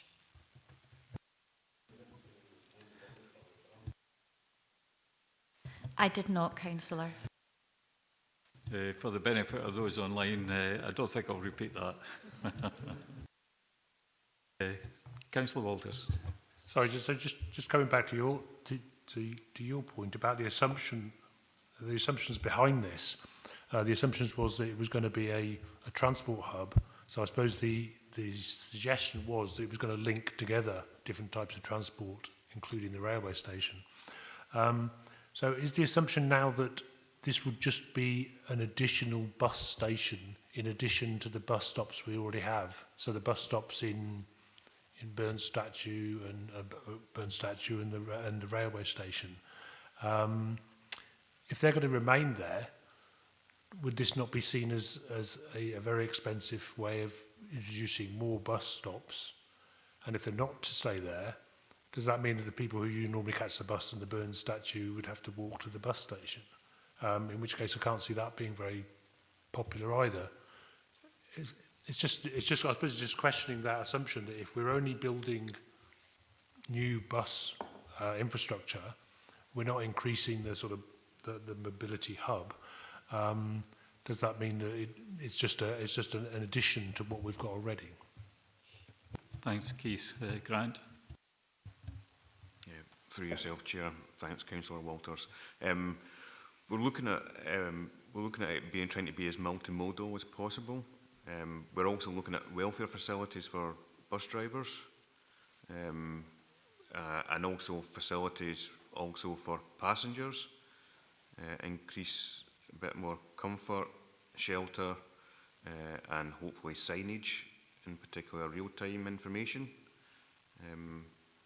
And we feel that there's a need there for those, and that's not available at the moment at some of those bus stops through Dumfries. But you do raise an important point, and we're hoping that when we do go out to engagement, is do the people in Dumfries, residents in Dumfries, do they need it? Do they want it? Yeah. So there's a lot to take on board for this, but it's a starter for 10. It's a scoping exercise to get that conversation started. There's a lot of work, a lot of development work happening in Dumfries at the moment with the flood prevention, with the parking strategy, with active travel assessments, and there's some modelling also going on. So yeah, we're looking at everything in the round, and we're hoping that we'll get a discussion going and get some feedback from the local community. And I take on point, Vice Chair and yourself and Councillor Scobie and the Chair about managing expectations for the public out there. Thank you. Thanks very much, Grant. Don't see anyone else online. Nobody else in the room. Okay, we'll move to recommendations. First recommendation is to note the feasibility study, and 2, agree to a public engagement exercise on the feasibility options of the study, and 3, note officers will bring a further report to the 29th of November board meeting to agree the next steps, but you did say that may be pushed into next year. Is that right, Grant?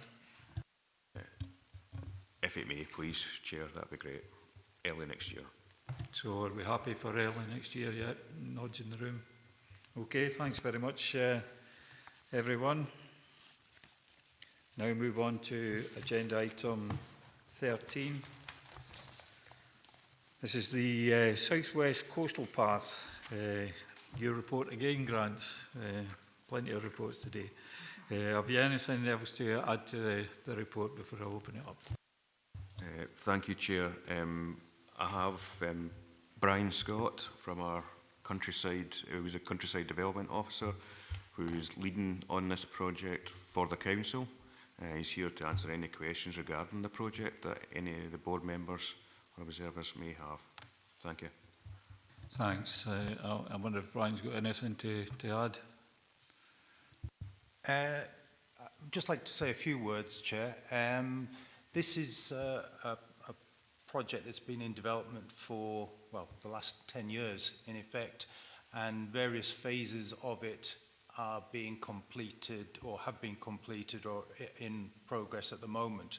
However, it is a big undertaking to sort of connect the core path network right along the coast, and we are currently incorporating the coastal access infrastructure improvements into a heritage lottery bid that we're developing at the moment. That stage 1 application will be completed and submitted by November the 21st this year, and that will be a submission to the Heritage Lottery Landscape Connections Programme, a UK-wide programme, and we will be requesting about £9 million from the lottery for that, and that will be for a project value in total of about £20 million, and that will be implemented over a 10-year period. It's part of a wider programme of works.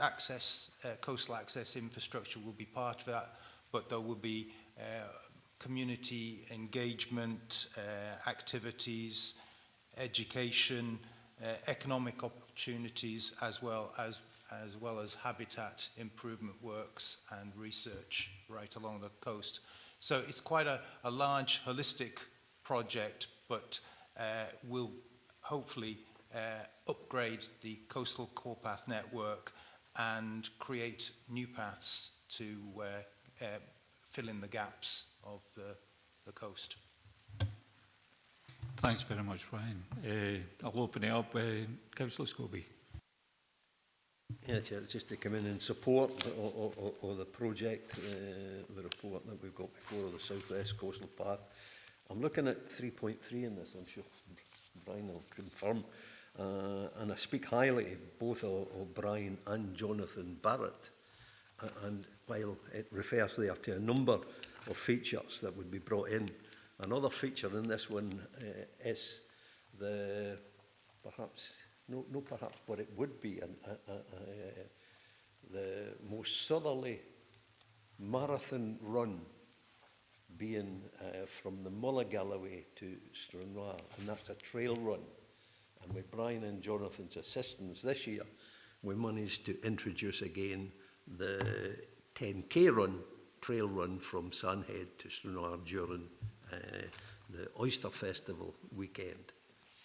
And I think that attracted, was it about 50 runners. So it's got the opportunity almost to be like, maybe not as big as the Great North Run, but it's definitely could be put in the map as the most southerly from the Mullagalloway through.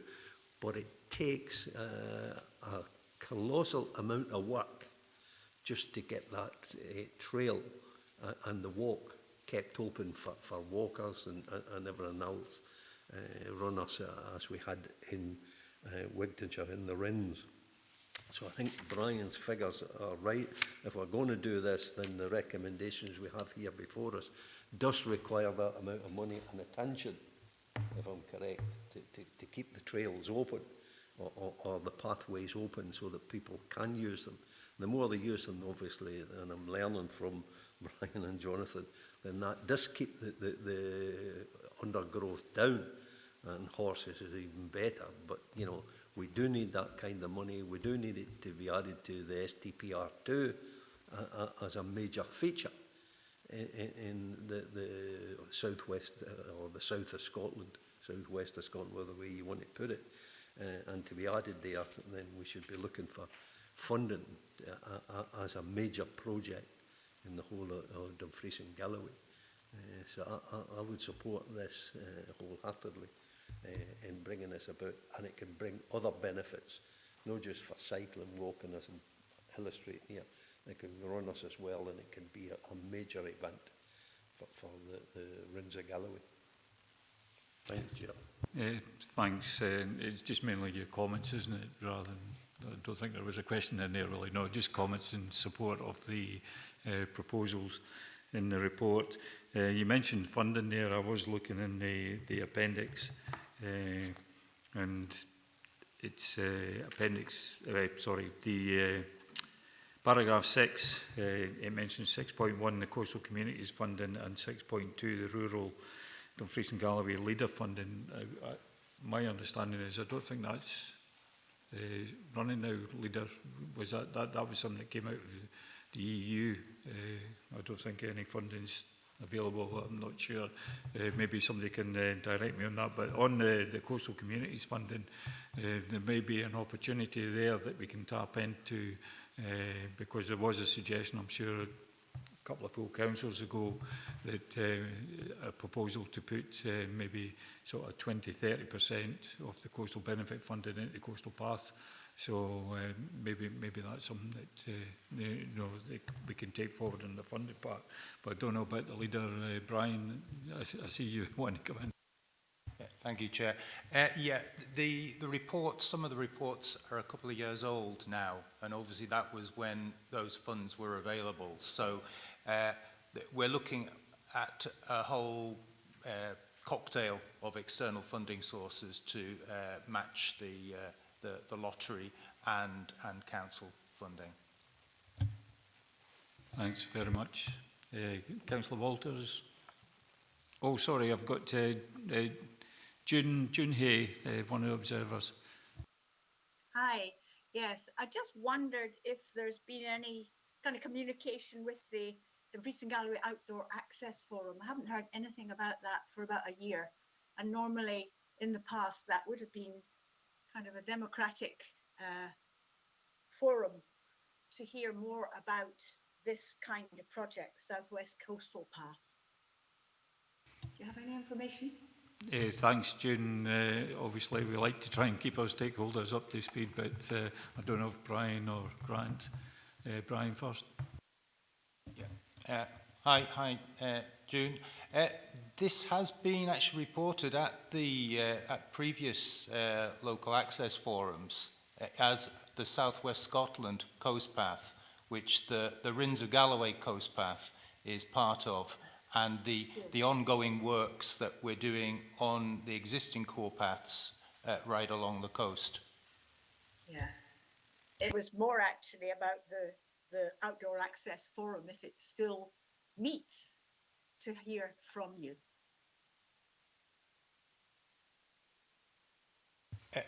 Yes, it does still meet, and we had a meeting last the other week. And I apologise if you haven't received any emails or updates on that, which I can provide you. Thank you. Thank you. Thanks, June. Thanks, Brian. Councillor Walters. Going back to the report, the thing about LEADER, and I think it highlights the fact that it is from 2012. You know, and obviously since the pandemic and various other things, things have changed in terms of tourism and also countryside access. The specific question I was interested in the report on page 19, when it says support for route development, it basically outlines an argument from the Dumfries and Galloway officers that our resources would be better put into circular routes rather than one long distance route. And I just wondered whether that was still a sort of a discussion within officers about whether we should be supporting a long distance route or circular routes. Thanks. Brian. Thanks, Chair. You point out that original study was from 2012, and since then we've actually implemented some of those recommendations. So one of those was that doing something in such a long path in one go was quite difficult. So that was the reason why we focused on the Rins of Galloway initially, because it was a bite-sized chunk that we could actually raise the funding for. In terms of your question about circular routes, we are still looking at circular routes, but actually as an addition to a continuous route right along the coast. Currently the core path network, there is a core path along most of the coast, as you can see from the report. There are missing gaps in that, and that is something that we want to actually look at in the development phase over the next year or so, to actually negotiate with landowners and fill those missing gaps, and also look at connecting paths from the continuous coast path route. So just a quick point then. So does that take into account then the usage of the Southern Upland Way compared to the usage of smaller circular paths? Brian. In terms of, you mean usage in terms of numbers? Yes, in terms of how popular the long distance paths are compared to the shorter distance. Yeah, well, shorter distance routes are used more. Long distance routes are a niche area. However, the Southern Upland Way is probably not the best example because it is quite a challenging route, over 200 miles long. However, I suppose the beauty of a route right along the coast is that it can easily be, you know, it connects communities and can be sort of divided into easy to do sections, which will be more popular than one continuous challenging route as the Southern Upland Way is.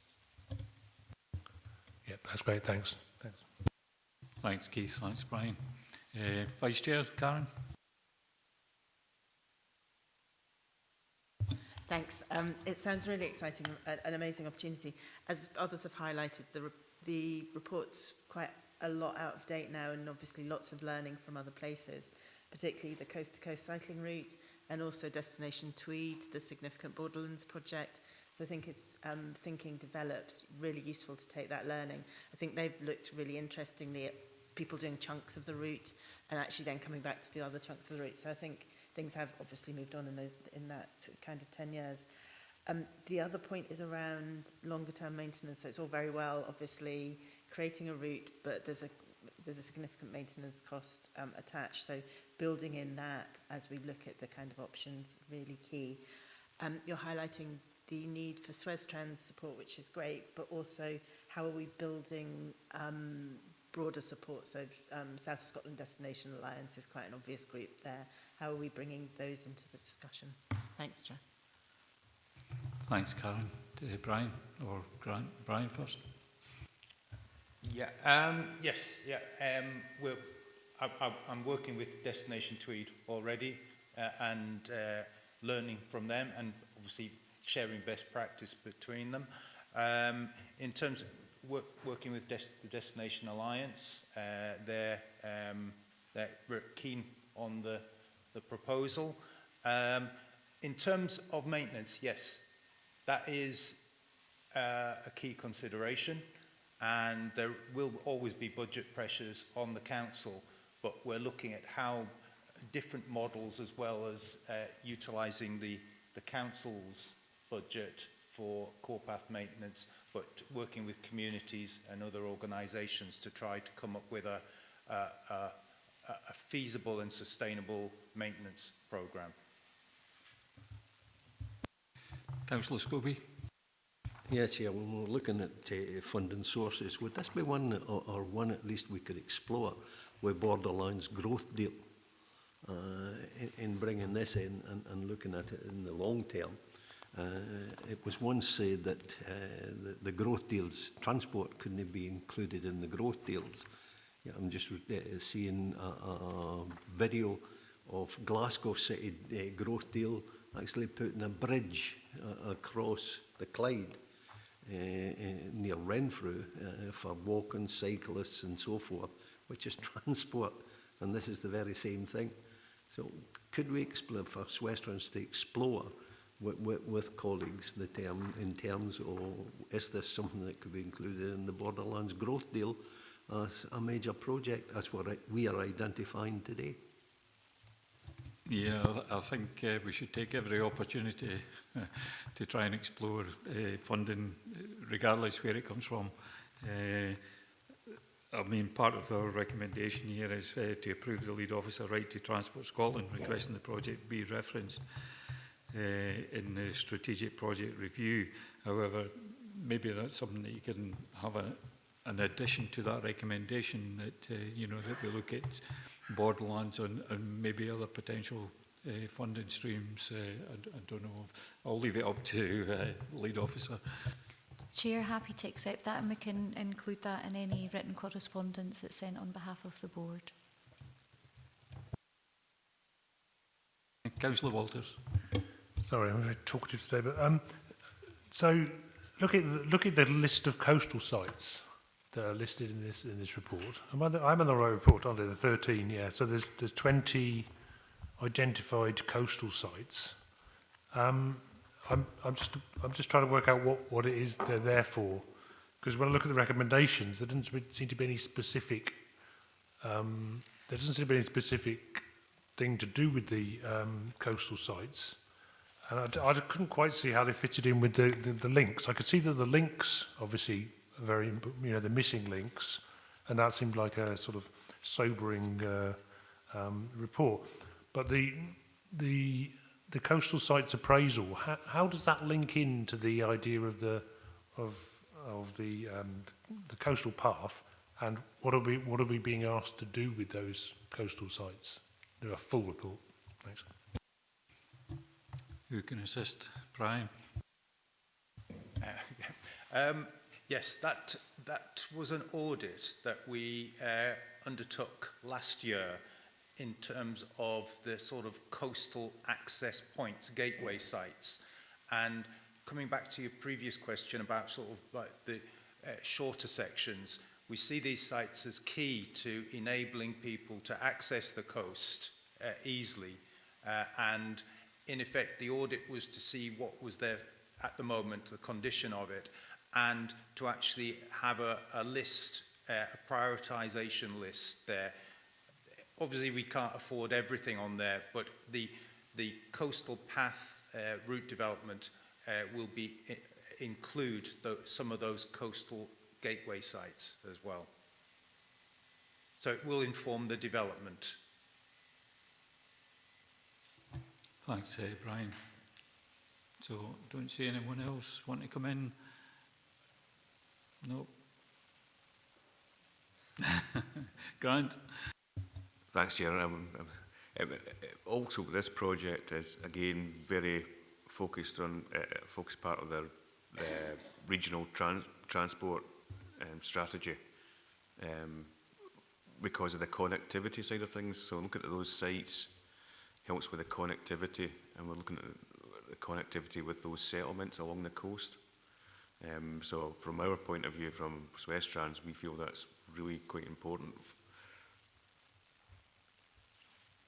Thanks, Grant. Keith? Can I just say, I'm not denying they're important. I think it's, like I say, it was a really interesting and useful thing.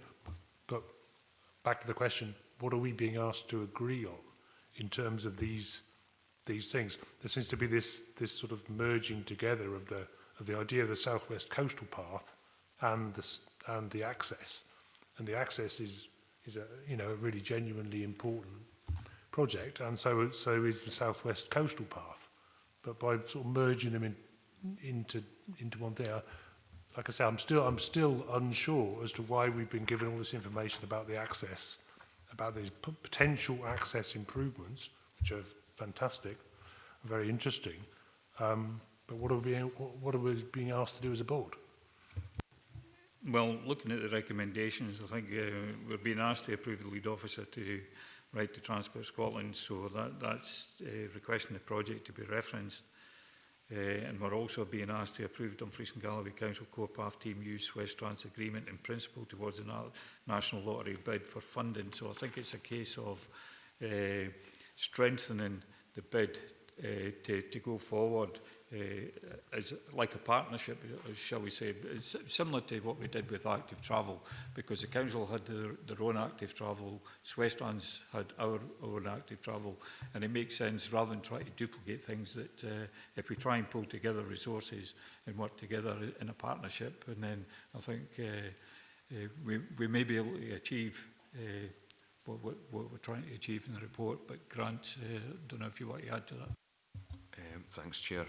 Through yourself, we're also looking to do an HM Treasury Green Book business case. So with a view to looking at helping this project through match funding, if the business case is there. So we're looking to bring that report back to yourselves, hopefully very, very soon for the November. Everything's ready to go. To see if the board feels that this would be a suitable project to be funded through our active travel infrastructure capital expenditure for next year, and therefore there's some match funding that the countrywide access team, Brian's team, can have there towards certainly put something towards match funding for their bid. That will help reinforce their bid. Has that been helpful, Keith? I think in the interest of moving on, yeah, that's fine. Thanks. Willie, I see your hand going up. No, I think this is a major transport issue in terms of this being an asset or coastal pathways, and it's how we develop that. And that's what I see in this report, that we're asking to put our weight behind the project in a number of ways.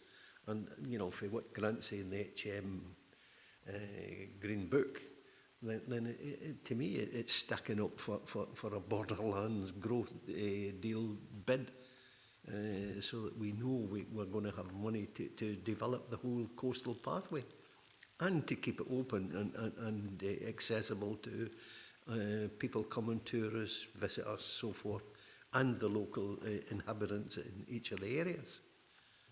So it's great benefit to SWestrans and the council in the main as a major feature. Thanks very much, Willie. I take it from what we've heard so far, you know, the board, you know, would like to see this go forward. You do make some valid points, Keith, you know, what are we actually being asked to do, but I think in general it'd be fantastic to have something like this, you know, right across the whole coastal area of Dumfries and Galloway, and if we can work in partnership and try and secure funding, whether it's coming from the borderlands or whether it's coming from the lottery or wherever it's going to come from, you know, if we can pool our resources and put our weight behind it, both from a council point of view as well as a SWestrans point of view, I think that can only be a good thing. So with that, I don't see anyone else wishing to come in, so we'll go to the recommendations, which is one, to note the South West Coastal Path project as a priority in the regional transport strategy as detailed in paragraph 3.3. Approve the lead officer to write to Transport Scotland requesting the project to be referenced in the Strategic Transport Project Review STPR2 for the South West, and approve that Dumfries and Galloway Council Core Path team use SWestrans agreement in principle towards a national lottery bid for funding and any other funding, I may add, and to approve a stag for the Coastal Path project, and that officers will provide an update report on progress to the 29th of November board meeting. Are we happy to note and approve what's in the recommendations? Yep, don't see any dissent on that. So thank you very much, everyone.